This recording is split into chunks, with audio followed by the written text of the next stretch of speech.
Hey guys, good morning. Oh, this does not look stable.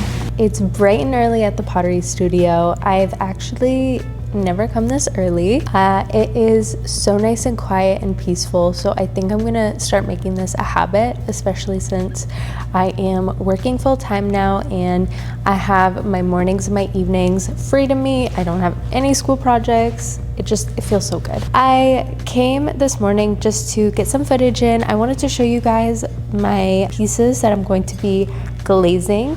So this is actually from a new slip cast that I made, and it is really simple. It could be a cup, it could be a candle holder. I don't quite know yet. So these are the two pieces that I'm going to be glazing. The second one here is just my standard mug that I've been making, also slip casted, and the handle is slip casted as well. It does need a little bit of sanding here because I did not take the time to post-process. I probably did this right when I had exams, so I just really did not put that much effort into making it flawless. I just threw that on there and hope for the best during bisque firing, and it turned out okay. It just needs a little bit of tweaking, you know? So there's that one. And the last three pieces I actually hand thrown. So I have like a little bowl here, nothing special, not even fully symmetrical, but you know what? It's not too bad. I used a different type of clay. I'll have to figure out the name. I'm not 100% sure, but it does have like little black specks in it, and it is like not terracotta orange, but like a slight orangey color. So it's really pretty. I love it. The next thing is also another bowl. Oops, it's a little heavier. I could have definitely trimmed it a little more in the center, but you know, it does have like a nice weighted feel. It could be used for, I don't know, keys, whatever, also cereal, who knows, whatever you want to use it for. And then I actually haven't been making a lot of plates, and that is actually something that I want to get into. I love plates and dinnerware and stuff like that. I've just been having some issues removing it. Yeah, no, not throwing it, but more so removing it from the wheel. And I did use a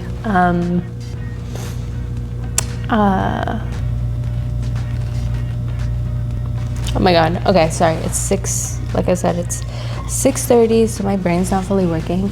A bat. So I typically use a bat. The one thing that's really annoying is getting the screws on, especially with my nails underneath the pottery wheel. Since I'm in the studio, I do have access to quite a few dip glazes. They're very, very, very pretty. And I also brought some of my own, and I'm kind of contemplating on dipping some and, you know, painting some on, brushing some on.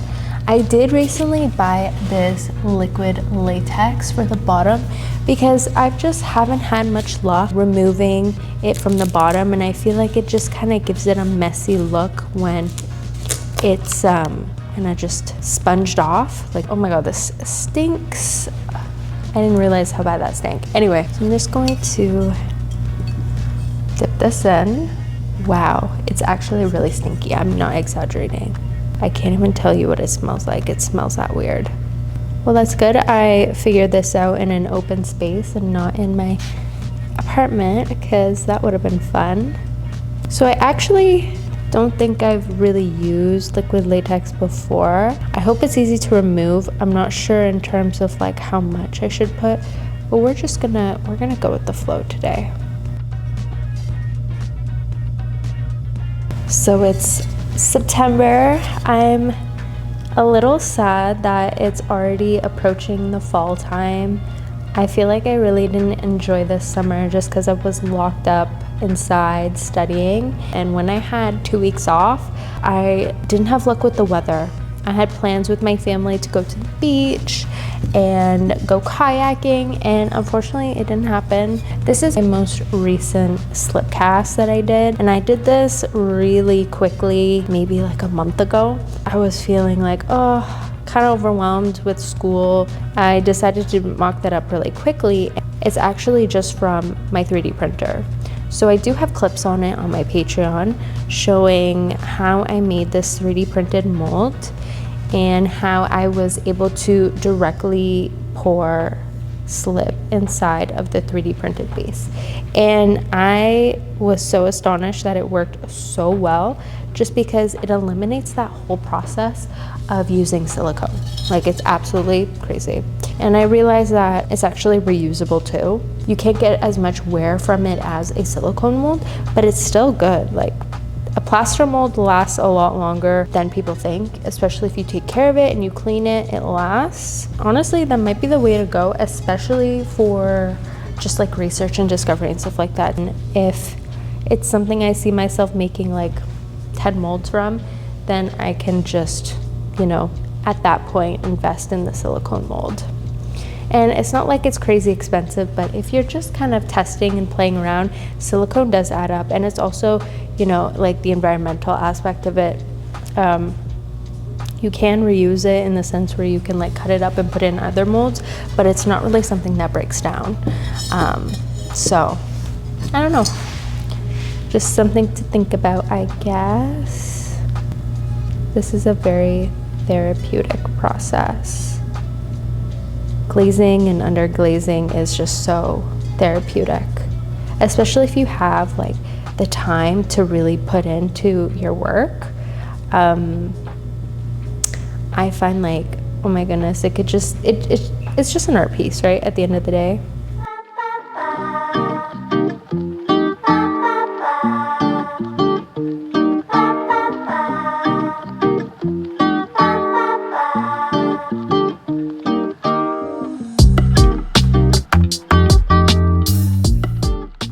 All right.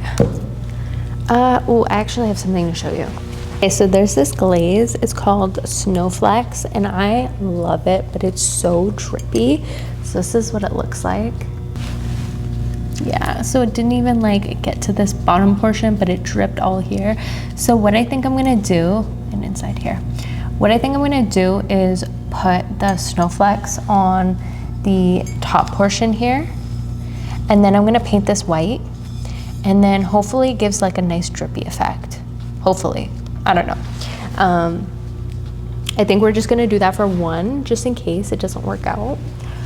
I think for the second one, this one, I kind of want to paint something on. I think I might do like an ancient jasper, 3 coats of that.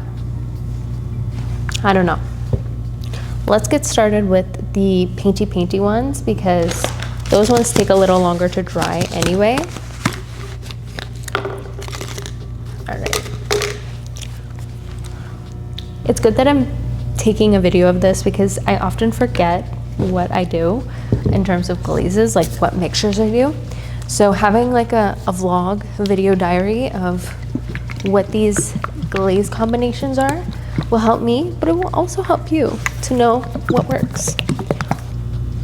This is just SM11 White by Amico. If anyone has any tips for glazing, please let me know. I am such a newbie. I actually attended a little class yesterday regarding glazing, and it was so informative, and I think it's definitely gonna help.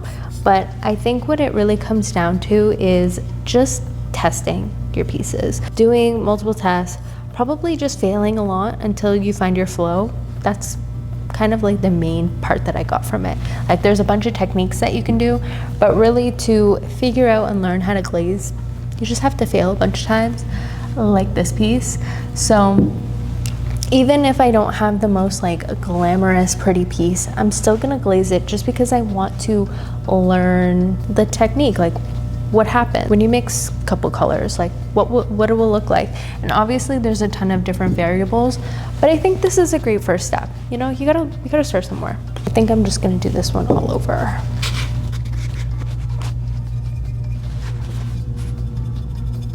I'm probably gonna pour the inside a different color just to save some time.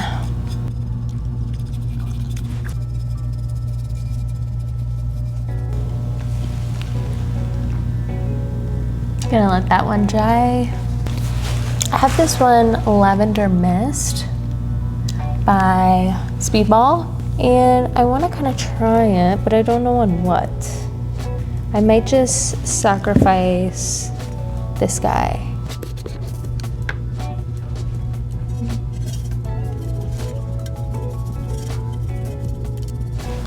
Okay, so the next one I'm gonna do is this bowl.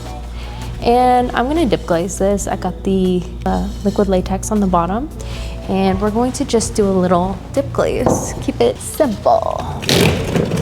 So this one is Titanic Wave. It's this really, really blue color, like really beautiful blue.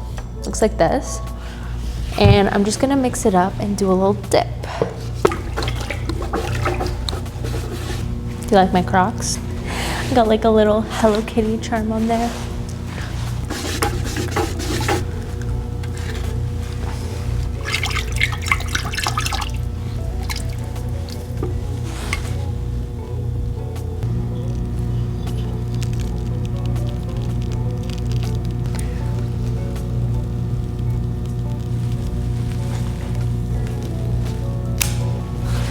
Wow, it's safe to say I really do love that. That was so easy. That was so easy. So the next item here is this plate, and I really don't know what color or what glaze I'm gonna use yet. Maybe copper green? That might be cool. Nice copper green color. Let's try it out, why not?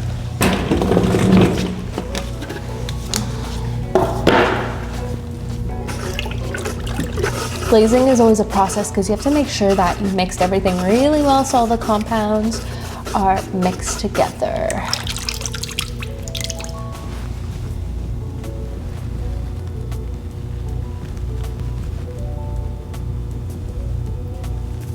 There we go, half glazed. We have clear here, so I think I'm just gonna do it right away.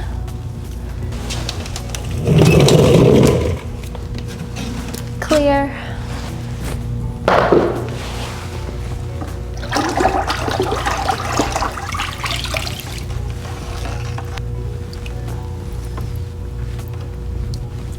Alright, I am 2 out of 3 layers done with this piece, but I do want to put clear glaze inside before I do the 3rd layer on the outside, just to kind of smooth things out after the fact.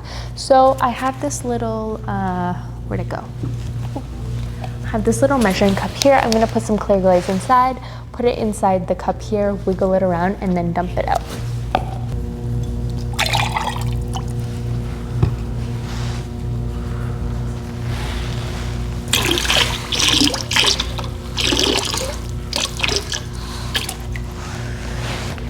It did kind of drip a little bit, but that's okay. I'm gonna kind of clean it up a little, and plus it's just clear glaze, so it's not a huge deal.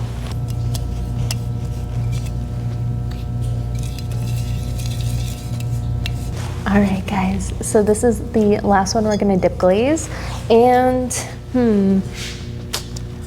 I think I wanna try like the half dipped version again, like try that out again with the variegated blue. And I heard that there's been like a little bit of issues with that, with separation and whatnot, but I want to give it a go. I might dip it in clear first.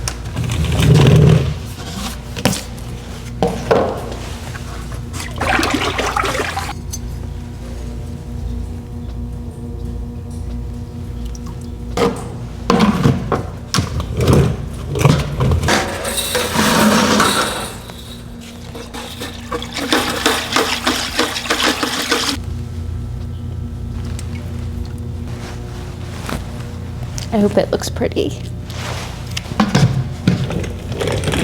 So this is what we've done so far, and we just have a couple of more pieces to wrap up, and then I gotta run to work. This is a highlight of my day for sure. So we actually successfully did 3 coats of white on the bottom of this. So now I'm gonna put some of the snowflakes inside, and as well as just like up until this rim here. So let's get it done.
I just want to say thank you guys so much for joining me on this little morning glaze session. And I am so excited to see the final results of these products. I am going to be working on some more slip cast molds as well, so I'm really pumped to see what we come up with. And yeah, I'll tune in when these are ready to show you the final result. Love you guys. Bye.